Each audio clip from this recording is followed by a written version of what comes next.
Avec nous en duplex de Gaza, Jean-Guy Watteau, bonjour.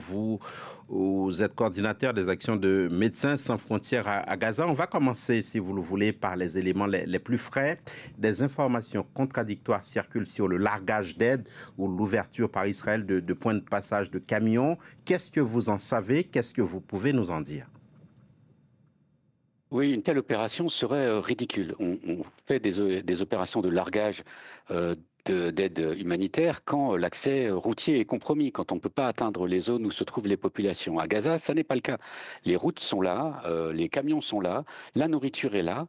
La seule chose qui empêche suffisamment de nourriture de rentrer à Gaza, ce sont les décisions du gouvernement israélien. Il suffirait d'un seul coup de téléphone du Premier ministre à l'armée pour leur dire de laisser entrer l'aide de façon massive et le problème serait réglé.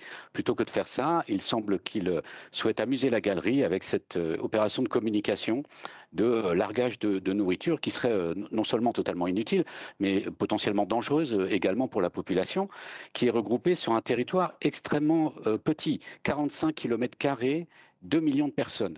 45 km², c'est la superficie de Compiègne. 2 millions de personnes s'y entassent.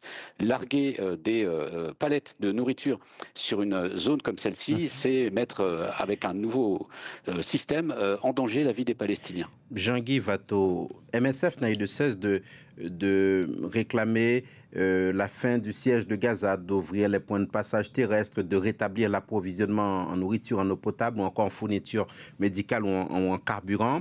Rien jusqu'ici qui aille dans ce sens-là. Quelle est votre réaction ce samedi matin?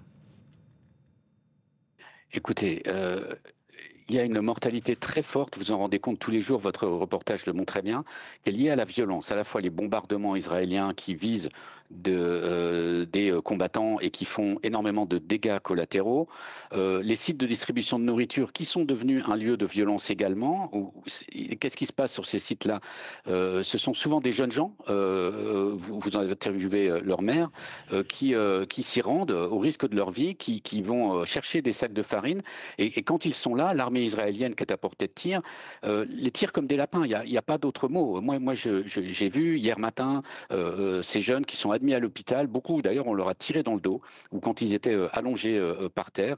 Donc voilà ce qui se passe aujourd'hui. Et en plus, la situation de pénurie alimentaire qui dure depuis plusieurs mois, eh bien, amène les conséquences qu'on pouvait prévoir, c'est-à-dire une famine qui est à la fois assez répartie sur toutes les couches de la population. Les médecins, vos collègues journalistes, les avocats ont également énormément de mal à trouver de la nourriture. Le problème n'est pas seulement qu'elle est très chère, mais qu'elle, certains jours, n'existe pas du tout.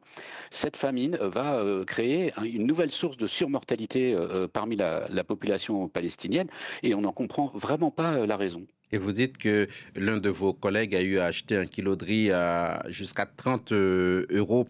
Jean-Guy Watteau, je vais vous montrer maintenant, si vous le voulez, cette sorte de guirlande de textes réalisés par notre rédaction avec des messages de Médecins sans frontières autour de la situation à Gaza, sur l'impact notamment qu'ont cette dévastation sur la santé mentale des Gazaouis. Qu'est-ce que vous pouvez nous en dire justement? Parce qu'apparemment, en plus de la faim, on a des habitants, par exemple, qui marchent et qui parlent tout seuls. On voit les textes se dérouler tels que MSF les a écrits. On parle de syndrome de Gaza. Qu'est-ce que vous pouvez nous en dire?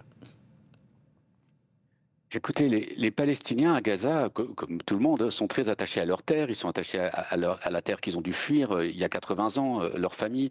Ils sont attachés à la terre où ils se sont réfugiés, à Gaza. Et aujourd'hui, ils n'ont qu'un souhait, c'est de quitter cette terre, c'est de s'enfuir de cet enfer, n'importe où, pourvu que ça cesse. C'est ça aujourd'hui l'état d'esprit d'une grande majorité des Palestiniens de Gaza. Malheureusement, on les en empêche. Ils n'ont pas le droit de sortir de Gaza. Ils ne voient pas d'issue. Ils ne voient pas de cessez-le-feu arriver. Ils ne voient pas d'autorisation de sortie du territoire arriver. Donc oui, ils sont dans un état physiologique déplorable, hein, on en parlait, et dans un état psychologique dramatique. Vous parlez d'anéantissement psychologique de masse. Comment se manifestent les troubles qui sont constatés, Jean-Guy Watteau? il se manifeste de manière très visible. Quand vous allez dans la rue et que vous voyez les gens aller chercher de l'eau, aller chercher de la nourriture ou juste errer sans but, vous voyez physiquement la souffrance dans leur regard. Vous voyez également, évidemment, qu'ils sont très affaiblis physiquement, mais cette souffrance dans le regard des gens, elle est très marquante. Est-ce que pour dire les choses très clairement, on n'est pas en présence d'un risque d'annihilation tout simplement d'une génération telle que vous l'expliquez? Oui, tout à fait. Écoutez, vous avez la destruction d'une grande partie de Gaza, de toutes ces infrastructures, de tout ce qui permet la vie, les infrastructures de transport, les champs, tout ça est détruit sur une large partie du territoire. Les Palestiniens sont aujourd'hui regroupés dans une toute petite zone. L'objectif, si j'en crois les déclarations du gouvernement israélien, est de les regrouper au sud de la bande de Gaza, de les y entasser avant de les expulser Dieu sait où, en Indonésie ou en Libye. Il s'agit évidemment de supprimer le peuple palestinien de cette région du monde. Les faits sont là, les déclarations sont là, je crois que personne ne peut en douter. Jean-Guy Watteau, dans ces conditions, permettez-moi cette question peut-être un peu personnelle, comment est-ce que vous allez, comment est-ce qu'une organisation comme MSF arrive à aider quand ses membres sont eux-mêmes dans le dénuement? Écoutez, je fais ce métier depuis 30 ans à travers les conflits à travers le monde, mais rien ne m'avait préparé à ce que je vois ici. J'ai visité hier les salles d'urgence de l'hôpital Shifa, le plus grand hôpital de Palestine, qui est détruit à moitié et pour le reste qui est absolument débordé de patients blessés qui viennent soit des sites de distribution, soit des sites que l'armée israélienne a bombardé. Ils sont dans un état déplorable. Beaucoup sont très jeunes. Hein. C'est quand même très marquant. Et moi, je suis sorti de là avec le cœur retourné.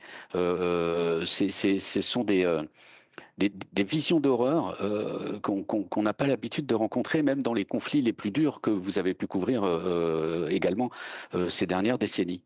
On va se quitter par ces images de manifestations de solidarité à travers le monde. Hier, il y en a eu au Liban, il y en a eu aux États-Unis, notamment devant le siège de l'ONU. Quand vous voyez ces images, qu'est-ce qu'elles vous inspirent? Écoutez, un peu d'espoir, même si on voit bien qu'elles n'ont que peu d'effet sur le gouvernement israélien, qui, encore une fois, détient toutes les clés pour soit faire perdurer cette crise abominable, soit pour permettre de commencer à la résorber. Et quand je vois toutes ces populations dans les pays riches, dans les pays sûrs qui se mobilisent, une chose peut-être moins ambitieuse mais très utile serait que ces pays-là, la France par exemple, puissent accueillir toutes les personnes qui sont en train de mourir faute de soins. Votre reportage en parlait, 13 000 personnes qui sont identifiées par l'Organisation mondiale de la santé, qui ont besoin de soins qu'ils ne pourront pas obtenir à Gaza et qui sont en attente d'un pays d'accueil pour qu'on puisse les leur prodiguer. Merci beaucoup, Jean-Guy Watteau, pour votre témoignage ce samedi matin sur France 24, coordinateur des actions de Médecins sans frontières à Gaza. Merci beaucoup.